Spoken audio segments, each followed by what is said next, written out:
lasījums pirms ir no Pāvila vēstules efeziešiem 5. nodaļas, kur mēs tā lasām. Tad raugieties nopietni uz to, kā dzīvojat. Nevis kā negudri, bet kā gudri. Izmantojiet laiku, jo šīs dienas ir ļaunas.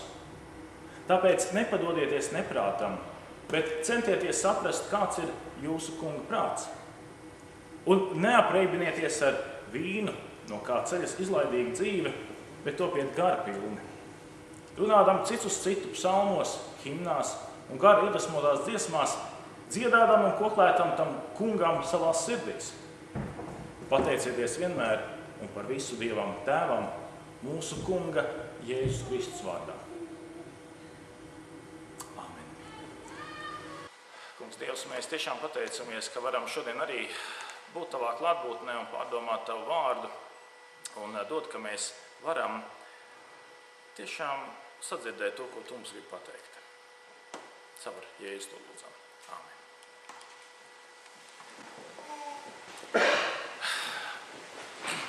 Sprediķa teksts būs par pirmo lasījumu, ko mēs dzirdējām, kur apostols Pāvils uzrunāja efeziešu draudzi, viņus mudinot dzīvot prātīgi. Un varētu teikt tā, atradz gan ko mācīt. Kurš tad prātīgi negribētu dzīvot? Kurš gribētu būt tāds, kas dzīvo muļķīgi?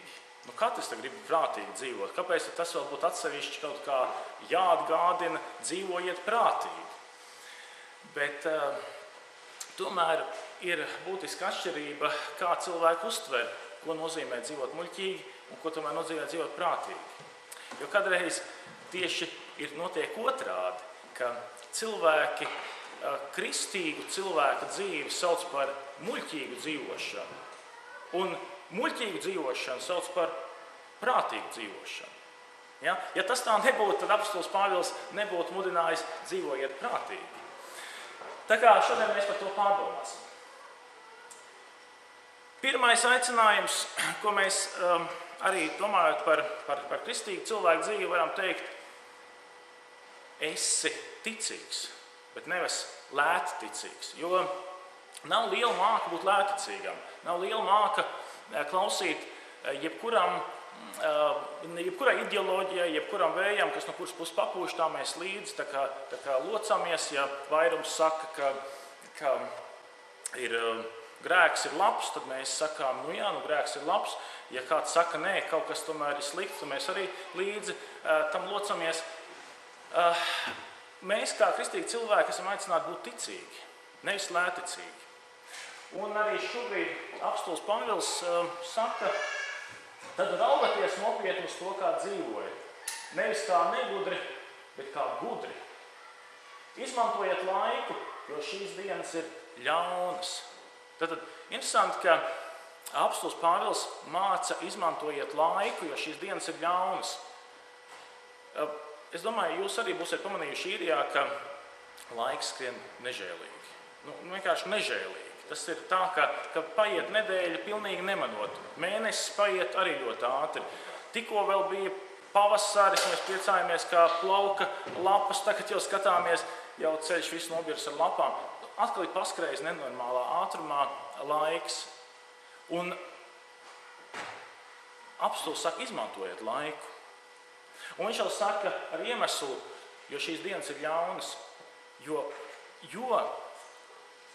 vairāk jūs izmantosiet laiku svētīgi, jo jūs stabilāk varēsiet pastāvēt šajā nenormālajā, es teiktu, vāveres ritenī, kas skrien, kas laiks dzen laiku, darbs dzen darbu, un beigās mēs tiekam samalti visā šajā ritenī. Tāpēc arī par to es šodien gribu mazliet vēl akcentēt par to, par laika izmantošanu. Šī gadījumā, ja mēs paskatāmies uz šo dienas tendenci, ir ļoti daudz lietas, kas mūs vienkārši kā sistēma ved projām no Dieva. Pirmkārt jau ar to, ka mēs pagājušajā runājām par to, ka, piemēram, laiks ir Dieva dāvana, vai ne? Mēs runājam par to, ka mēs varam pateikties, ka mums ir dzīves laiks, mēs varam pateikties, ka mēs šodien esam dzīvi, šodien esam piecēlušies, ka tā ir dāvana no Dieva. Bet mēs redzam to, ka aizvien vairāk un vairāk cilvēki, kas agrāk par to tā neteica, tagad saka, man nav vairs laika pat uz baznīcu atnākt. Man nav laika pat Bībeli rokā paņemt. Man nav laika atrast 15 minūtes dienā, lai es varētu tā kā savu sirdsapziņu izmeklēt vai Bībeli palasīt. Man nav laika tam. Un mēs redzam, ka viss karuselis ved projām no tā, lai mums nebūtu laiks priekš laika dāvinātāji, priekš laika devēji, priekš Dieva paši. Ja? Un tas ir tas, kas noteikti mūs apsūdz. Ka mēs kaut kā nesadalām prioritātes. Jo mums ir laiks priekš mums svarīgām lietām, bet nav laiks priekš tām lietām, ko mēs neuzskatām par svarīgu. Un tāpēc šeit ir vairāk runa par to, nevis man nav laiks priekš dievkalpojumu, bet gan runa par to, dievkalpojums nav mana prioritāte. Tas nav man tik ļoti svarīgs. Un šī gadījumā es tad arī gribētu izstāstīt vienu tādu gadījumu ar vienu pasniedzēju, kurš saviem studentiem ekonomikas kursā mācīja par laika menedžmentu. Un tur bija tāda interesanta lieta. Viņš iesāka ar to, ka viņš nolika uz galda tukšu trauku, tukšu bļodu. Un šī bļodas tilpums bija diezgan noteikts. Tur bija kā 3 litri ietilpība. Un viņš teica, lūk, mūsu laiks ir tā kā šis trauks. Vienkārši ir tik, cik viņš ir. Arī mēs varam teikt, mūsu 24 stundas ir tik, cik viņas ir. Nav 25 vai nav kādam 22. Ir 24 tā kā ir. Un tad viņš ņēma un šajā traukā sakrāmēja akmeņus, lielos akmeņus. Un viņš tā prasa šiem studentiem, sakiet, trauks ir pilns. Kā teica, tā pa lielam ir pilns. Bet, viņš teica, tiešām ir pilns. Ko jūs teikt, ir pilns? Vēl nav, vai ne? Jo mēs redzam, tur jau kādu punktiņu ir iebiruši. Tur var vēl pielikt vēl pilns ar mazākām lietiņām. Vēl var. Vēl ir kādas šķirbas, vēl ir kādas spraudziņas un tā. Tā viņš arī darīja. Viņš sabēra pie lielajiem akmeņiem oļus, tādus mazos akmentiņus. Un prasīja, vai trauks ir pilns. Jau gudrāki saka, nē, nav pilns. Tur vēl smiltis sabēra. Tā arī izdarīja. Sabēra smiltis. Un tad viņš jautā, tagad trauks pilns? Kāds teica jā, kāds teica nē. Tie, kas teica nē, viņi teica, tur vēl var ūdeni ieliet. Un tā arī pasniedzējs izdarīja. Viņš pielēja šo trauku pilnu ar ūdeni. Un visi tad konstatēja, jā, tagad ir pilns. Tagad tur vairs neko nevar ielikt. Un tad viņš prasīja visam šim demonstrējumam izskaidrojumu. Un cilvēki tad bija tā aicināti domāt, kas varētu būt izskaidrojums šim stāstījumam. Ko jūs teiktu? Kāda būtu morāla apakšā šim stāstījumam?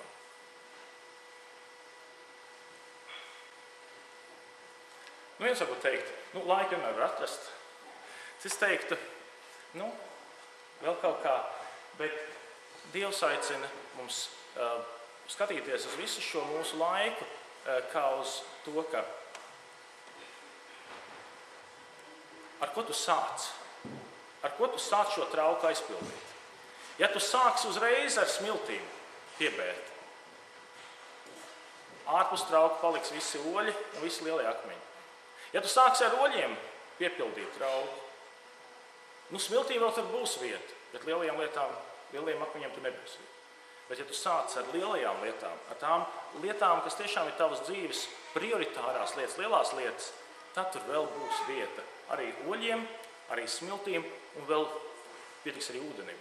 Ja? Tad tā ir tā ideja, ko arī Dievs grib, lai mēs skatāmies uz savu dzīvi, kā mēs tērējam laiku, ka mēs sākam ar tām mūsu dzīves prioritārajām, lielajām lietām, un tad citām lietiņām vēl pietiks iespēja. Bet ja mēs, piemēram, visu dienu paņemam tikai sadalām smiltīs un piepildam ar smilti mūsu laiku, prioritārajām lietām neatliks. Ja? Tā kā tas ir tas jautājums, ar ko tu sāc un ko tu liec vispirms. Tā kā mēs esam aicināti tiešām nekādā gadījumā, kaut vai no savas dienas laika, neizraut ārā mūsu attiecības ar Dievu, tādā ziņā, ka mēs veltam arī ar viņu šo laiku kopā, lai lasītu Dievu vārdu, lai lūgtu viņu un tā tālāk. Nekad no nedēļas laika nedrīkstētu izraut dievkalpojumu. Tas ir pirmais, ko es nolieku. Un tad pārējās lietas vēl man tur būs, ko piebērt. Bet, ja es atstāšu dievkalpojumu, ja nu sanāks tad nesanāks. Visbiežāk nesanāks. Un patiesībā, ja mēs tā skatāmies, tad daudzas reklāmas vai daudzi pamudinājumi mums tieši aicina apstulbināties, jeb neieraudzīt prioritātes. Apmēram reklāmas mums aicina, ja tev nav tas iPhone, tad tu neesi nekas. Un tad tev tagad ir jāpūlās, lai tu dabūtu tiešām to labāko pēdējo un to visu. Un tas nozīmē to, ka tam skrienot pakaļ, tu patiesībā daudz svarīgas lietas pat palaid garām. Ja tev nav tādas markas mašīna vai vēl kaut kā, tad tu esi nelaimīgs. Un tad tu dzenies pakaļ, lai dabūtu to pareizās markas mašīnu un būtu tādā ziņā it kā vērtīgāks citu acīs. Tu patiesībā iztērējies.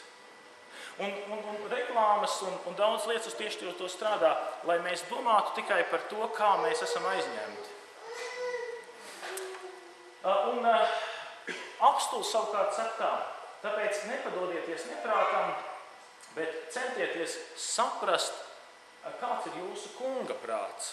Tad te viņš uzsver to, pajautāt Dievam, pajautā, kas ir viņa griba. Vai tiešām Dievs arī tā saka, ka ja tev nebūs tas modernākais telefons, tad tava vērtība ir noteikti tur apakšgalā? Vai tad Dievs tā teiktu? Taču nē. Tas ir cilvēka stereotips, cilvēka uzspiests. Tā kā šī gadījumā mēģina saprast, kāds ir kunga prāts. Mēģina saprast tāda aspekta, ko Dievs par to saka. Ko Dievs par to saka.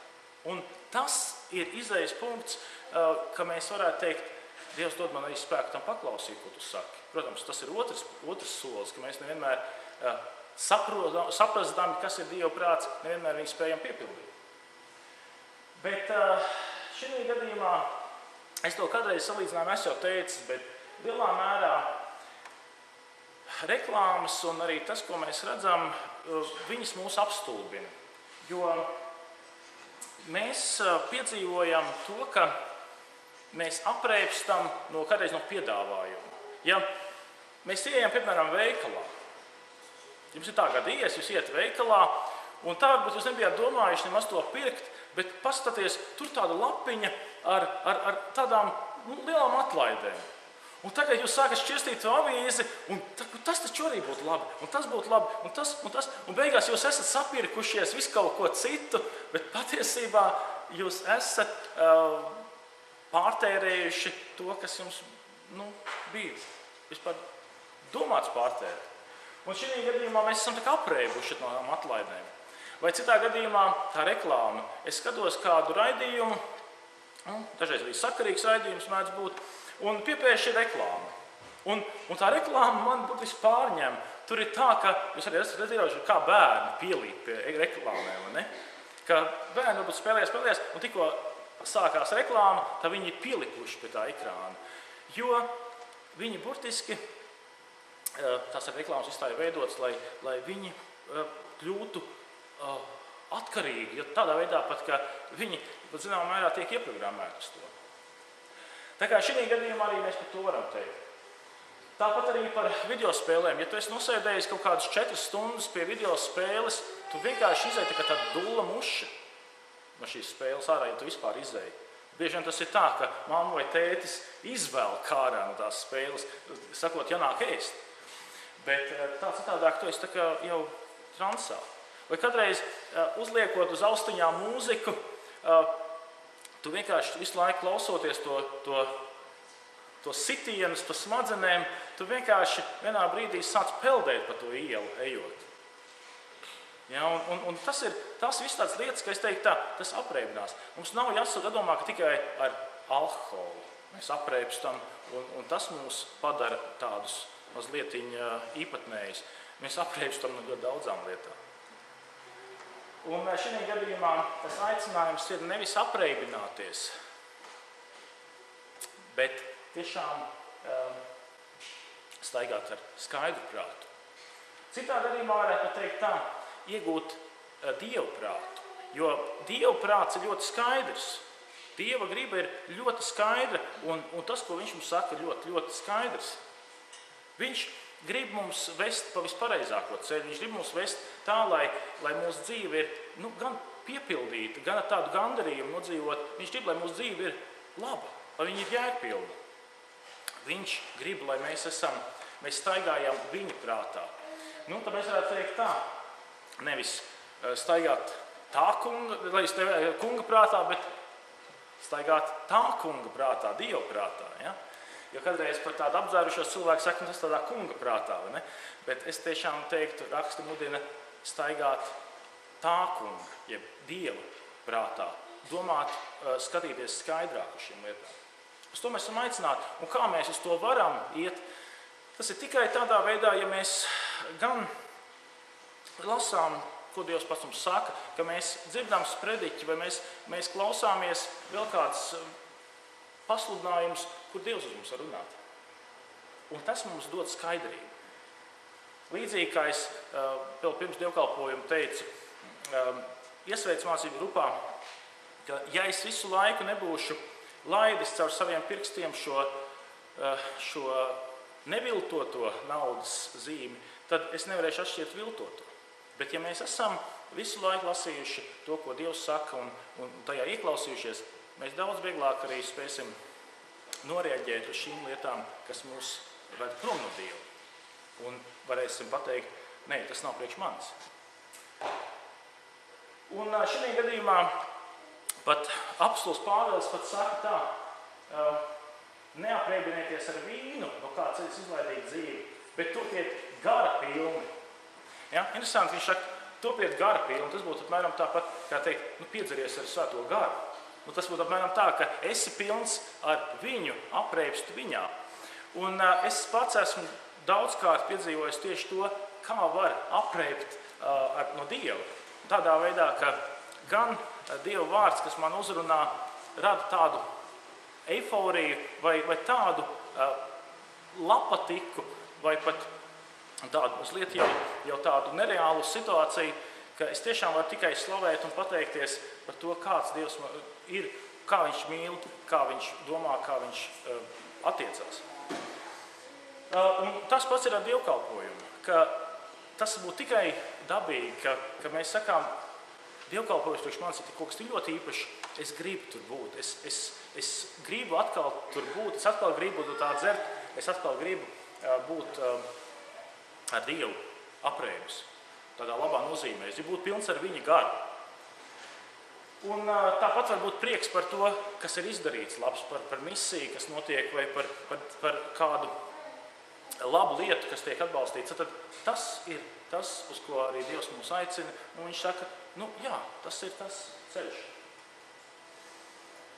Un apostols Pāvils tālāk saka, pateicieties vienmēr un par visu Dievam Tēvam, mūsu Kunga Jēzus Kristus vārdā, un esiet paklausīgi citam Kristu bijībā. Tad šeit ir runa par to, esiet pateicīgi. Un kādreiz, ja es esmu redzējuši arī kādu cilvēku, jūs esat redzējuši cilvēkus, šaubāms esat redzējuši cilvēkus, kuri ir pateicīgi. Ja? Un tad ir tā, ka varētu teikt, ka viņu pateicība ir tajā, ka viņi ir gatavi par to būt pateicīgi un par to būt priecīgi. Es ļoti atceros Latvijā, ka es esmu aizgājis ciemos, turpat netālu dzīvojušās kaimiņienes, kas ir tās kristīgs cilvēks. Un viņi man stāsta, vai mīļais dēls, par ko es par to varu priecāties, un man taču ir tas, un man taču ir tas, un man taču ir tas. Un ja tā paskatās ar kritisku acu apkārt, es varētu teikt, te būtu ļoti daudz par ko žēloties, ka man nav tas, vai man nav tas, vai man nav tas, bet viņi mazliet tāda apreibusi. Viņi stāsta par to, kas viņai ir. Ja? Un šajā gadījumā arī mēs varam, skatoties uz Latviju, es pats varētu par to teikt. Man tikko bija saruna arī 2 dienas atpakaļ ar vienu no cilvēkiem, kas atgriezās atpakaļ no Latvijas, teica, tur taču nekā nav, tur nav tas, un tur nav tas, un tur nav tas. Es saku, bet vai mēs esam bijuši vienā Latvijā? Jo es, kad biju, es redzēju to tur labu, un tas bija labs, un tas bija labs, un liekas, es esmu mazliet tā kā iedzēris. It kā es neparedzētu kaut kādu objektīvo realitāti un tā tālāk. Bet šī pateicība Dievam par to, ko es tur redzu, tā mani rada priecīgi. Un es pilnīgi citām acīm skatos uz Latviju vai uz to, kas tur ir. Protams, zinot to, kas arī cits, kas tur nav labs, bet es pateicīgs esmu Dievam. Un šī ir tas aicinājums. Esiet priecīgi un pateicīgi Dievam. Un tas ir tas, uz ko apstāsts mūs arī mudina. Pateicieties vienmēr par visu Dievam Tēvam.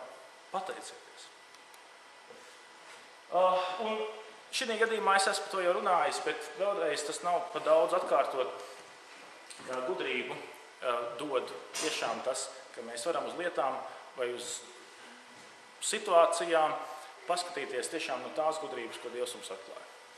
Un tas mums dod gan Bībeles studēšanu, dod šo gudrību, gan satikšanās ar kristiešiem, gan arī labas kristīgas grāmatas, ko mēs arī šeit varam kaut ko nopirkt. Tad viņas dod mums šo dzīves gudrību.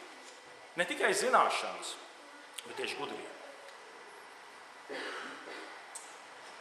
Un šajā gadījumā arī tas, uz ko apstāsts Pāvils mums aicina, viņš arī aicina pašiem būt iekšā šajā pateicībā un gan pašiem uzņemt, izmantot laiku, uzņemt to, kas ir labs un svētīgs, un arī veicināt kaut citi cilvēki to arī dzirdētu, lai citiem cilvēkiem rastos varbūt citādāks dzīves pamats, ka citi liek varbūt savā dienā iekšā vispirms tos lielos akmeņus, ka kaut vai mēs varētu katrs savam līdzcilvēkam palīdzēt, ieraudzīt, kas tiešām ir šie lielie akmeņi, kas ir šīs prioritārās lietas, lai viņš ielikt vismaz vienu no tiem, pirms viņš aizpilda atkal šodien ar smiltīm.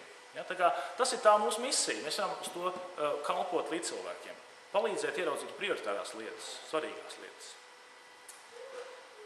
Ja to visu apkopojam, tad pirmā lieta ir tā, ka esi domājošs cilvēks. Neesi marionete, neesi tāds, ko var šaudīt tā un šaudīt tā. Esi domājošs un izvērtē prioritātes. Un šajā gadījumā es ar skaidru galvu, jo tieši pie neskaidras galvas mēs izdarām lielas muļķības. Un ļoti bieži man nākās arī uzklausot grēksūdzi, kad cilvēki tieši saka to, ka to lielāko muļķību viņi izdarīja dzērumā.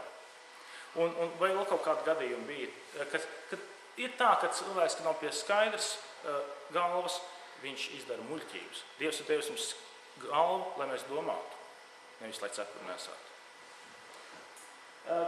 Otrs, skaidrība tiešām dod Dievs svētais gars, kas pārmaina mūsu attieksmi, mūsu dzīvi, un to mēs saņemam kā kristīgi cilvēki dažādā veidā.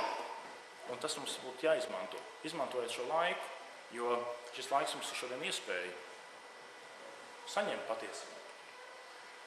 Un izmantojiet laiku pieaugt Kristu. Tas ir mudinājums varbūt arī šajā laikā, kad es esmu arī teicis, arī caur plašsaziņas līdzekļiem vai internetā, izmantojiet iespēju iziet apmācības un sagatavoties kristībām, iesvētībām, jo tagad viņas notiek. Bet nav nekur teikts, kad vēl tādas notiks pēc tam, kad vēl tādas notiks nākamgad. Ja? Jo tas ir ļoti svarīgi, ka izmantojiet to, kas jau tagad ir.